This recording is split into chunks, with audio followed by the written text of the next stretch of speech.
diplomacy. He thought the West and NATO wouldn't respond.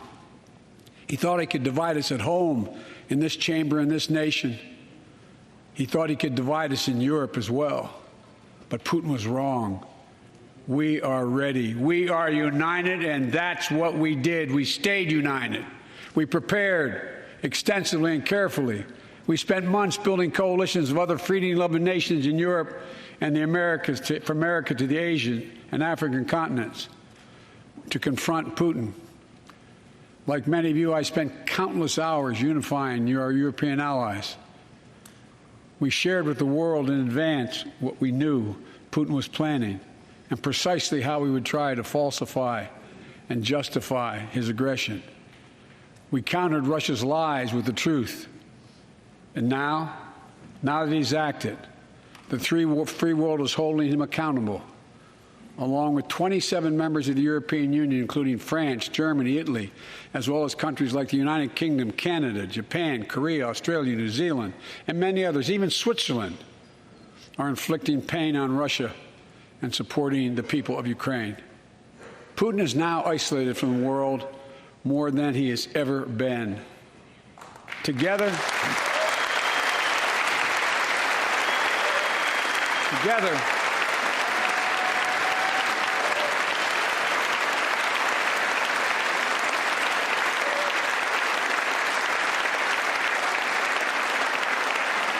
along with our allies, we are right now enforcing powerful economic sanctions.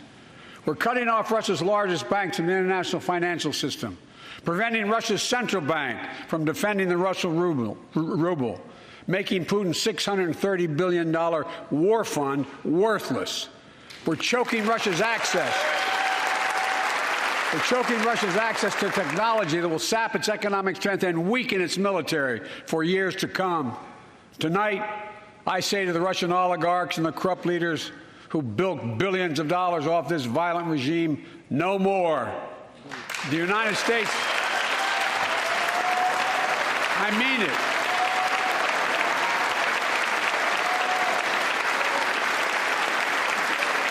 The United States Department of Justice is assembling a dedicated task force to go after the crimes of the Russian oligarchs. We're joining with European allies to find and seize their yachts, their luxury apartments, their private jets. We're coming for your ill-begotten gains. And tonight, I'm announcing that we will join our allies in closing off American airspace to all Russian flights, further isolating Russia and adding additional squeeze on their economy.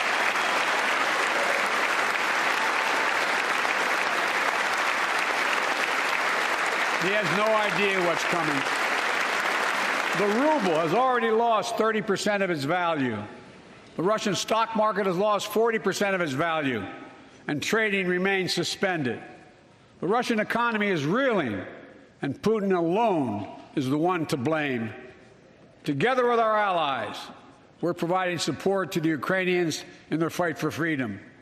Military assistance, economic assistance, humanitarian assistance. We're giving more than $1 billion of direct assistance to Ukraine, and will continue to aid the Ukrainian people as they defend their country and help ease their suffering.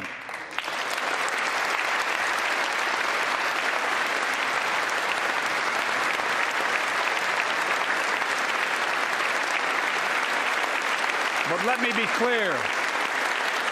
Our forces are not engaged and will not engage in the conflict with Russian forces in Ukraine. Our forces are not going to Europe to fight Ukraine, but to defend our NATO allies in the event that Putin decides to keep moving west. For that purpose, we have mobilized American ground forces, air squadrons, ship deployments to protect NATO countries, including Poland, Romania, Latvia, Lithuania, and Estonia.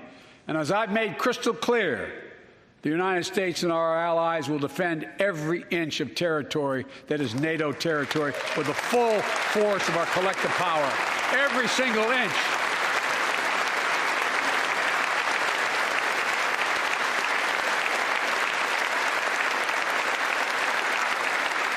And we're clear-eyed. The Ukrainians are fighting back with pure courage. But the next few days, weeks, and months will be hard on them. Putin has unleashed violence and chaos.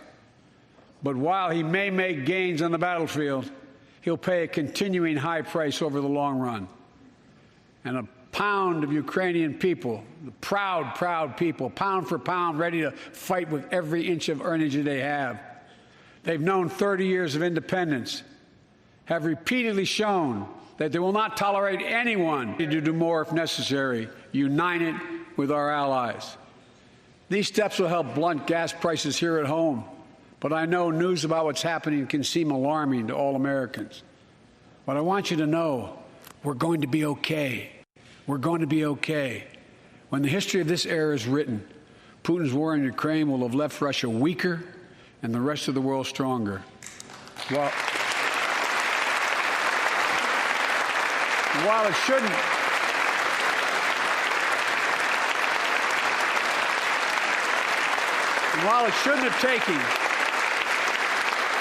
shouldn't have taken something so terrible for people around the world to see what's at stake, now everyone sees it clearly. We see the unity among leaders of nations, a more unified Europe, a more unified West. We see unity among the people who are gathering in cities and large crowds around the world, even in Russia, to demonstrate their support for the people of Ukraine. In the battle between democracy and autocracies, democracies are rising to the moment, and the world is clearly choosing the side of peace and security. This is the real test, and it's going to take time. So let us continue to draw inspiration from the iron will of the Ukrainian people. To our fellow Ukrainian Americans who forged the deep bond that connects our two nations, we stand with you. We stand with you. Putin may circle Kyiv with tanks, but he'll never gain the hearts and souls of the Iranian people. He'll never extinguish their love of freedom, and he will never weaken the resolve of the free world.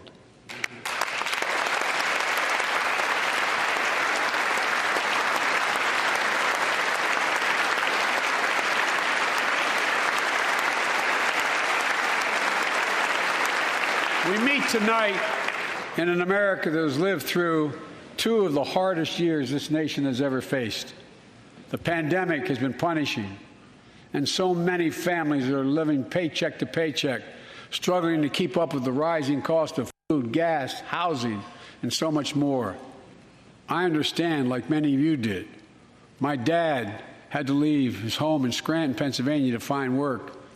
So like many of you, I grew up in a family when the price of food went up, it was felt throughout the family. It had an impact. That's when one of the first things I did as president was fight to pass the American Rescue Plan.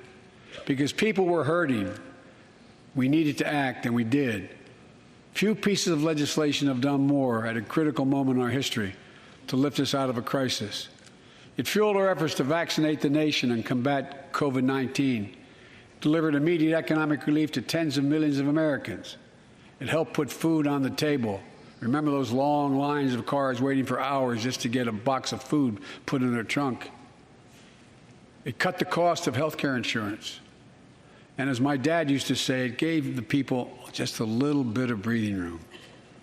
Unlike the $2 trillion tax cut passed in the previous administration that benefited the top 1% of Americans, the American Rescue Plan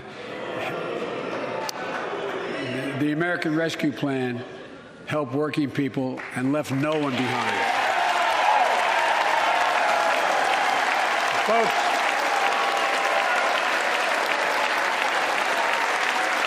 and it worked. It worked.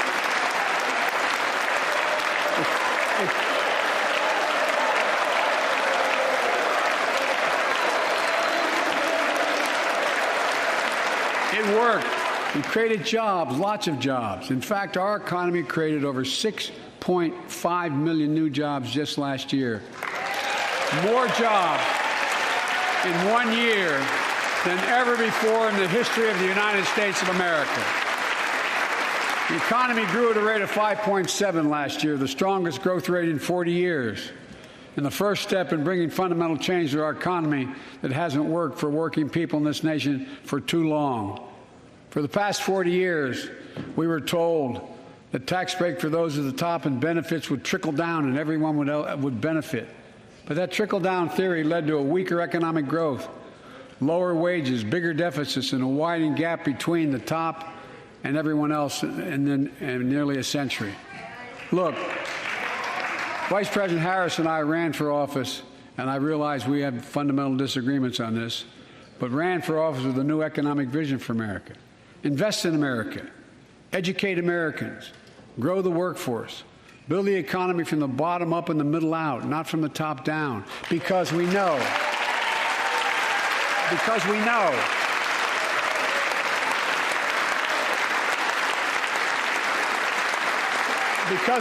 when the middle class grows, the poor will way up and the wealthy do very well. America used to have the best roads, bridges, and airports on earth, and now our infrastructure is ranked 13th in the world. We won't be able to compete for the jobs of the 21st century if we don't fix it. That's why it was so important to pass the bipartisan infrastructure law. And I thank my Republican friends who joined to invest and rebuild America, the single biggest investment in history. It was a bipartisan effort, and I want to thank the members of both parties who worked to make it happen. We're done talking about infrastructure weeks. We're now talking about an infrastructure decade. And look, it's going to transform America, to put us on a path to win the economic competition of the 21st century that we face with the rest of the world, particularly China. I've told Xi Jinping it's never been a good bet to bet against the American people. We'll create good jobs for millions of Americans, modernizing roads, airports, ports, waterways, all across America. And we'll do it to withstand the devastating effects of climate change and promote environmental justice. We'll build a national network of 500,000 electric vehicle charging stations. Begin to replace the poisonous lead pipes so every child, every American has clean water to drink at home and at school. We're going to provide affordable, high-speed internet for every American, rural, suburban, urban, and tribal communities. 4,000 projects have already been announced. Many of you have announced them in your districts. And tonight, I'm announcing that this year, we will start fixing over 65,000 miles of highway and 1,500 bridges in disrepair. आपण पाहतो युक्रेनवर रशियाने केलेल्या हल्ल्याला आज 7वा दिवस आहे. युक्रेनवरील हल्ले वाढल्यानंतर लाखो लोक युक्रेन सोडून पलायन करत आहे. युद्धांच्या पार्श्वभूमीवर अनेक गोष्टी घडत आहेत आणि याच पार्श्वभूमीवर अमेरिकेच्या संसदेत जो बायडन यांनी युक्रेनच्या जनतेचं दाखवलेल्या धाडसाचं कौतुक केलेलं आहे. रशियाला आता धडा शिकवण्याची वेळ आलेली आहे असं प्रतिपादन जो बायडन यांनी केलेलं आहे.